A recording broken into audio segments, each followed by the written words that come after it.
This is Tyler Toms, and today is December 8th, 2023. I am interviewing Amelia Toms. The interview is taking place at Wheaton College in Massachusetts in my dormitory room in Norton, Massachusetts. This interview is part of the English 290 Oral History Project. So, we're going to start off question one, nice and easy. Introduce yourself. I am Amelia Toms. I am 56 years old. I am a pharmacist by background, but I work in the pharmaceutical industry. I live in New Jersey, and I am your mother. Yeah. Yay. Okay. So, this interview is about the vague concept of literature as a whole, and specifically what that means to you. So, this question is going to be, what was your relationship with reading growing up? Do you have any strong memories related to it? And has it changed as you've aged? Um, I liked reading as a child. I enjoyed reading. I guess I don't have specific memories in elementary school, but I did spend a lot of time reading Nancy Drew books. We had a lot of Nancy Drew books at our house, and I really enjoyed those because probably when I was, I guess, late elementary school, beginning middle school, because I like the mysteries and I like to, see an independent teenage girl who was going off in her car, driving around and being independent. And, I thought that was a good role model. I enjoyed that a lot, trying to puzzle through the mystery. Also, I think a strong memory is when in eighth grade, we had to do book reports, and I always hated book reports. And, but then I selected a book from the school library of the Sword of Shannara, and it really sort of hooked me. It was a large book, but I really got engrossed in the story and really cared about the characters. And that was sort of, I think, a turning point where I had more of a love for literature because of how much it could impact me, make me, my feelings. I was really invested in the storyline. Mm-hmm. Nice. How do you currently engage with literature, such as reading, writing, or discussing with others? I don't think I write about literature per se. I enjoy reading it. I read it for like a leisure activity. I see it as sort of maybe an escape. I like to, when I'm looking for a little downtime, just for entertainment purposes. I like to read books. Sometimes I like to read books that are also have an educational component to it. I like romances, but I like to read historical romances where I sort of learn about what the daily lives were like at the time. I was reading a series of mysteries set on the Navajo reservation because I like to learn about the culture. So um, sometimes it's just for fun. Sometimes I like to have something that has a little more educational, easy educational input along with it. Uh, Mm. So, how has it impacted your career as someone who works in STEM? Well, I read this Allie Hazelwood book one time about this girl in STEM, and it really inspired me to go into scientific analysis Hmm. because I was hoping to find a boyfriend. Oh, yeah. Oh, yeah. No, It's um, crazy how she traveled back in time to influence you like wubble wubble that. wubble wubble. Yeah. I think there's maybe two different things. Like I said, I like to read mysteries. I like to read, I enjoyed the Tony Hillerman mysteries, and I enjoyed the Nancy Drew mysteries. And the job I do now has a lot of analysis to it, which is detective work. So I don't know if that maybe that love of mysteries kind of carries over into the work I do now, where I take a lot of information and analyze it and look for put the pieces together to come to a conclusion. Also, I think that, certainly reading is an excellent way to have a good extensive vocabulary. and style of writing, and I have to write analysis and reports that are, could be 100 pages long. So I think, Mhm. your style of writing and being able to write clearly and um, with clarity for the reader, I think, reading helps develop that skill. Next question is, why do you read and what types of books do you like?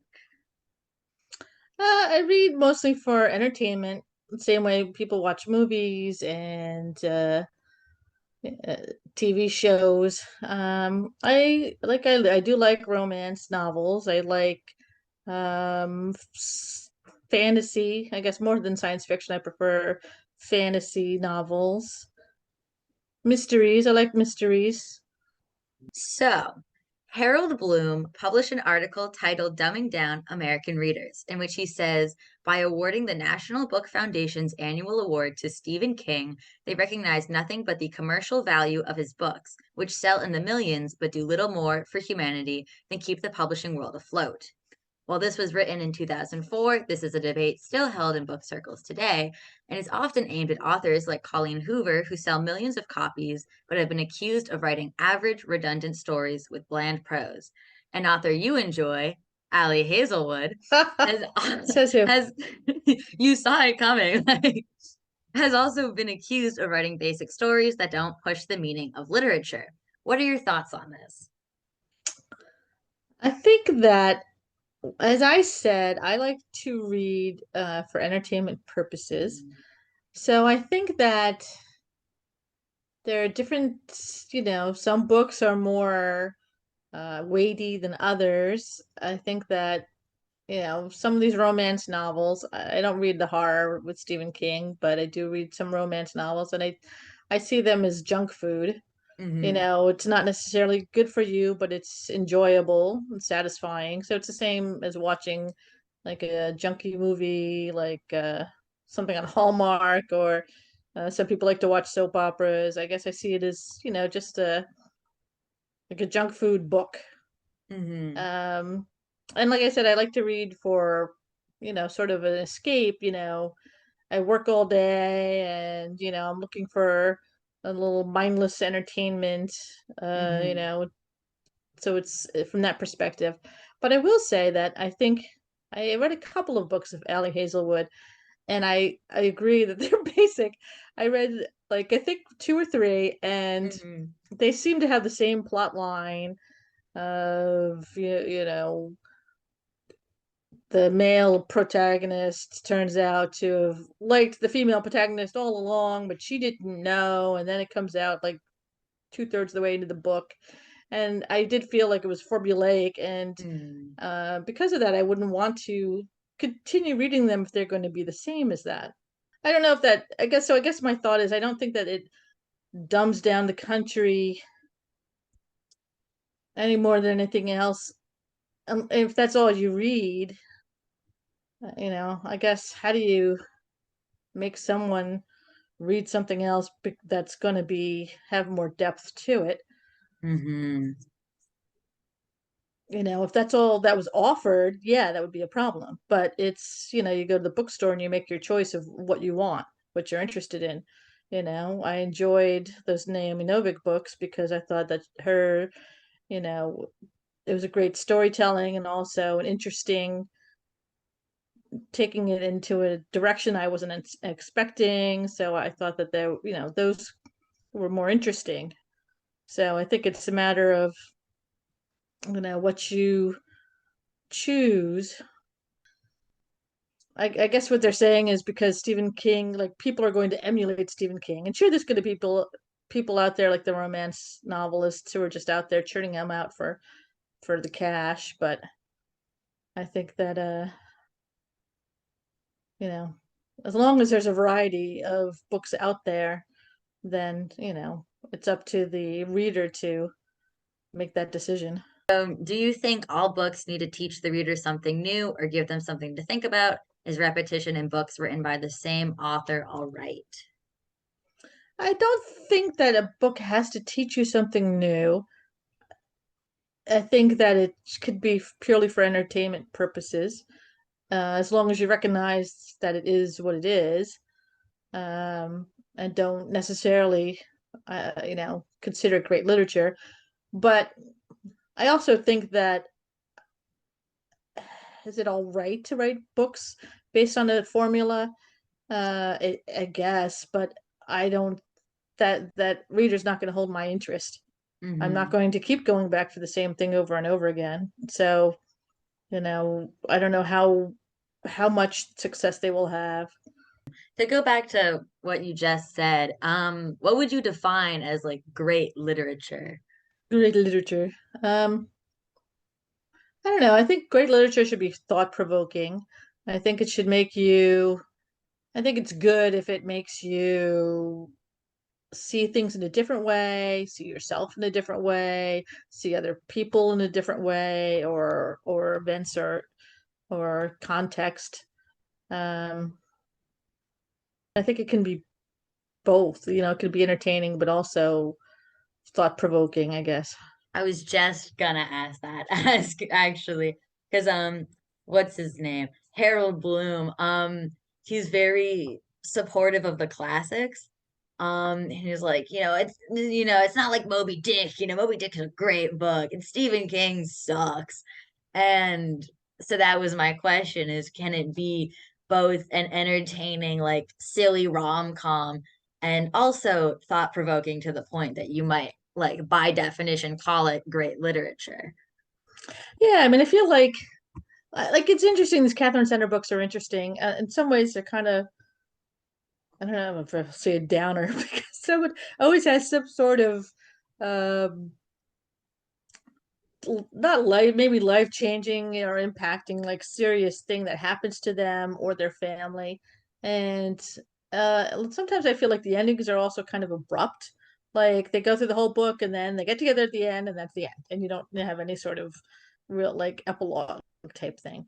But uh it's interesting because you kind of feel like you're not only getting the romantic aspect, but you're also learning about how this person dealt with what happened to them when life happened to them, and how did they deal with it, and what did they learn from that. And maybe that's something that you take into your own life as far as being resilient or being more empathetic to others.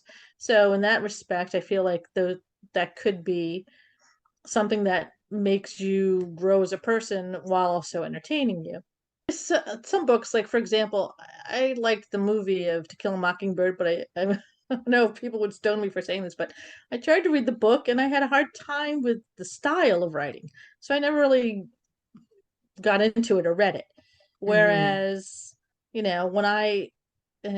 when I was younger and I thought I was going to read the classics and I read Charles Dickens, David Copperfield, and in my mind, I thought, oh, Charles Dickens is an old author and he's a classic, but it's going to be dry and boring. But when you read it, it's like a giant soap opera. Hmm. All this, drama is happening to the person. And so, in their day,